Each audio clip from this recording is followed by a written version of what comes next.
जिस शब्द में दो दो माँ शब्द लगा है, वह मामा कंस क्यों इतना भगवान का जो है कि वह अपनी बहन को कष्ट दिया और भगवान का दुश्मन बन गया।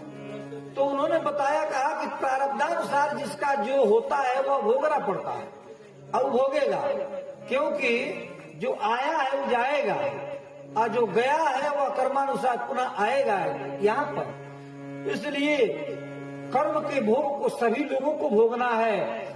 भगवान भी अवतार लेकर के उन्होंने अपनी इच्छा से, जो प्रतिबंधित नहीं है, उनकी अपनी इच्छा होती है कि हमको कुछ लीला करना है, तो दिव्य महापुरुषों से श्राप ले लेते हैं अपने ऊपर, और श्राप को निमित्त बना करके उनकी इच्छा से श्राप वह ले लेते हैं और वह श्राप को सिद्ध करने के लिए आते हैं। जीव और परमात्मा में यही अंतर है कि जीव स्वबस जो है कि नहीं रहता, परबस रहता है, और भगवान जो है स्वबस रहते हैं।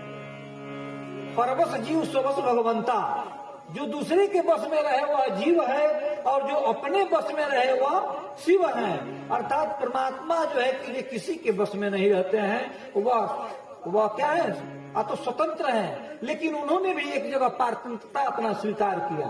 कहा? तो दुर्वासा जी के पास। जब दुर्वासा जी ने भगवान से कहा कि प्रभु आपके शरण में हम आए हैं, इस अपने चक्र को जो है शांत कीजिए, ये पीछे पड़ा है। तो भगवान ने कहा कि मैं भी स्वतंत्र नहीं हूँ। तो क्यों? तो मैं भी बस में हूँ। किसके? तो मैं बस में हूँ अपने भक्त के। हमारा अपराध कोई यदि कर देता है तो उस अपराध को मैं क्षम्य कर देता हूँ, उस अपराध को नहीं गिनता। लेकिन जो हमारे भक्त का, हमारे शरण में आए हुए हमारे जन का जो अपराध कर देता है, वह हमारे क्रोध रूपी अग्नि में जल करके भस्म हो जाता है, उसको मैं नहीं छोड़ता। इसलिए मैं भी परवश हूँ। वहां पर पारतंत्रता स्वीकार भगवान ने किया दुर्वासा जी से।